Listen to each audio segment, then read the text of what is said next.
Assalamualaikum warahmatullahi wabarakatuh. Selamat datang kembali di channel Ala Stories. Channel yang akan membahas tentang kisah misteri, kasus kriminalitas, mitos, tradisi adat, dan sejarah. Pertama-tama saya mau mengucapkan terima kasih buat teman-teman yang sudah support channel ini dengan cara subscribe. Nah, yang belum subscribe, jangan lupa teman-teman subscribe dan tekan notifikasi loncengnya supaya teman-teman tidak ketinggalan video-video menarik dari saya. Di video kali ini saya akan menceritakan sebuah kasus kematian seorang artis Hollywood bernama Carl Dan Switzer, atau yang lebih dikenal dengan nama Alfa Alfa, di mana penyebab kematian sang artis hanya karena uang $35, guys. Nah, penasaran bagaimana kisahnya? Yuk, nggak usah basa-basi, mari kita bahas-bahas. Ini dia, check this out.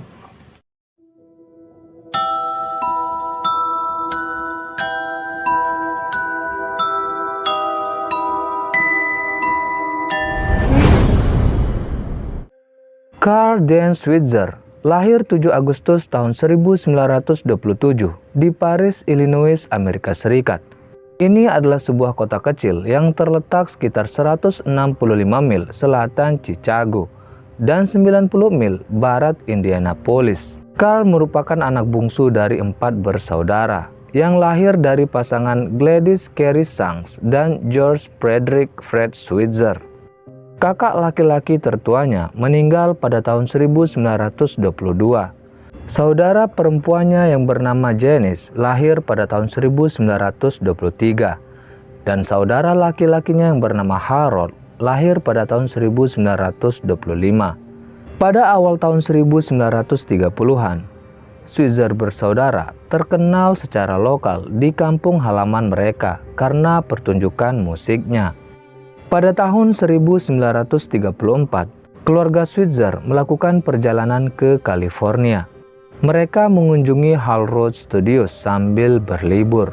Di sana, Carl dan saudaranya yang bernama Harold memberikan sebuah pertunjukan dadakan di Our Gang Cafe, kafetaria yang terbuka untuk umum di studio tersebut. Namun siapa sangka, pertunjukan Carl dan saudaranya disaksikan oleh seorang produser yang bernama Hal Roach. Sang produser berpikir, dengan kemampuan aktingnya, Carl berpotensi menjadi mega bintang di masa depan.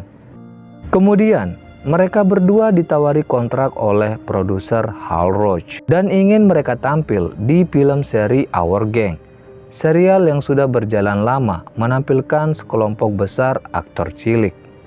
Carl Dan Switzer membuat debut filmnya di film pendek Our Gang Beginner's Luck tahun 1935, di mana karakternya tampil sebagai, ya baca sendiri ya guys, maklum bahasa Inggris saya kurang bagus, dan dijuluki sebagai Alfa Alfa. Dan di penghujung tahun, Alfa Alfa telah menjadi salah satu karakter utama serial tersebut. Pada tahun 1937, Alfa Alfa melampaui popularitas George McFarlane. Saat itu, McFarlane adalah bintang nominal dari serial Our Gang. Di satu sisi, Carl Switzer memiliki hubungan yang sulit dengan lawan mainnya, karena dia senang membuat lelucon yang kejam kepada mereka. Dan selama menjadi artis cilik, Carl mendapatkan semua yang diinginkan orang pada umumnya. Namun semuanya berubah ketika Carl berusia 12 tahun. Anggota Our Gang yang lain merasa Carl sudah tak lagi diperlukan. Dan penampilan Carl di Our Gang pun berakhir. Penampilan terakhirnya sebagai Alfa Alfa ada di film pendek Kiddie Cure yang tayang pada tahun 1940. Pada tahun 1955, film Our Gang diubah menjadi serial TV yang sangat populer berjudul The Little Rascal. Namun Switzer tidak pernah menerima royalti dari pertunjukan tersebut. Tumbuh dewasa membuat hidup Carl Switzer berubah drastis. Setelah tak lagi memerankan Alfa Alfa di Our Gang, Carl mencoba peruntungan dengan bermain di beberapa film komedi, bukan sebagai pemeran utama, melainkan hanya sebagai pemeran pendukung. Namun pada tahun 1946, Carl Dan Switzer mendapatkan peran utama pertamanya ketika berperan sebagai Sammy Levin di Gas House Kids, sekaligus menjadi peran utama terakhirnya. Walaupun sudah berusaha keras di dunia akting, tetap saja Carl tak mampu mengembalikan kepopuleran yang pernah dia dapatkan sewaktu masih menjadi alfa-alfa. Selain popularitas yang menurun, Carl aka Alfa-Alfa juga mengalami masalah dalam segi ekonomi. Untuk menambah penghasilannya, Carl membiarkan dan melatih anjing pemburu. Selain itu, dia juga menjadi bartender. Pada tahun 1954, Carl Dan Switzer menikahi pacarnya yang bernama Diantha Diane Collingwood. Dia adalah pewaris perusahaan Collingwood Grain yang berspesialisasi dalam pembangunan lift biji-bijian. Pernikahan tersebut merupakan keputusan yang agak terburu-buru karena pasangan tersebut baru bertemu 3 bulan sebelum pernikahan. Dan benar saja, semua tak berjalan mulus. Tahun 1956, Carl bangkrut saat istrinya tengah mengandung. Pada tahun itu juga, putra satu-satunya Carl lahir, yang diberi nama Justin Lance Collingwood Switzer. Pada tahun 1957, Carl dan sang istri bercerai, dan Carl kehilangan hak asuh atas putranya. Kemudian, pada Desember 1958, Carl Dan Switzer ditangkap oleh pihak yang berwajib.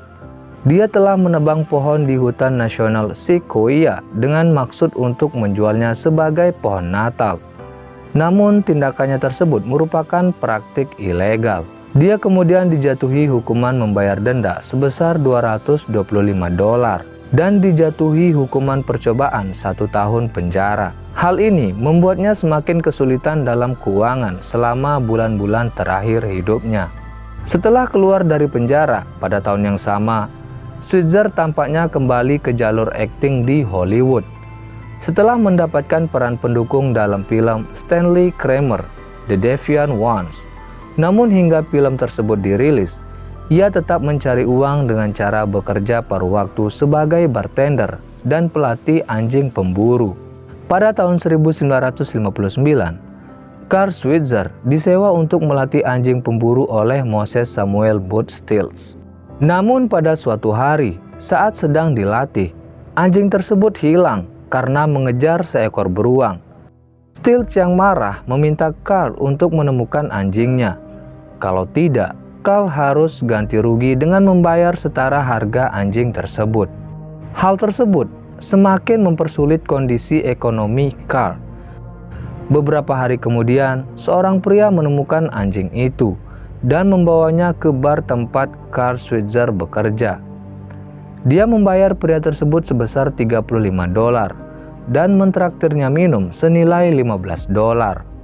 Beberapa hari kemudian, pada akhir Januari 1959, Carl Switzer curhat mengenai masalahnya kepada temannya yang seorang fotografer bernama Jack Piot.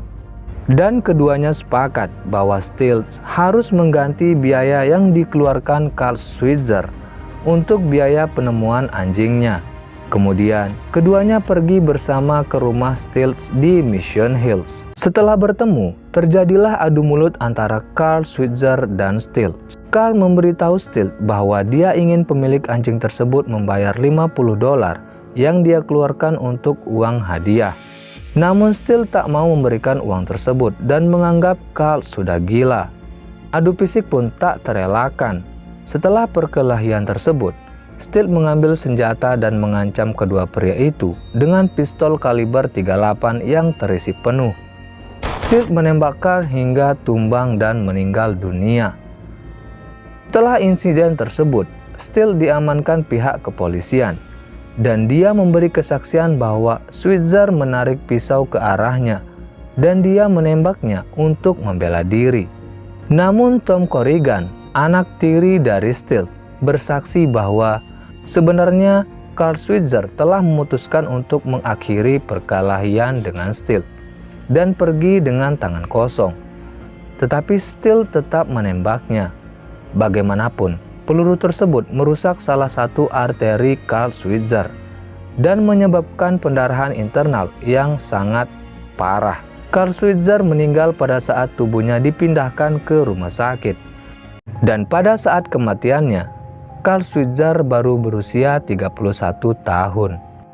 Carl Switzer alias Alfa Alfa dimakamkan di pemakaman Hollywood yang terletak di distrik Hollywood, Los Angeles. Batu nisannya menggambarkan gambar seekor anjing pemburu untuk pemberitahuan bahwa dia sedang melatih anjing pemburu untuk mencari nafkah. Nah, sekian dulu pembahasan di video kali ini guys. Semoga cerita tadi bisa menghibur Anda dan mengisi waktu luang kalian semua.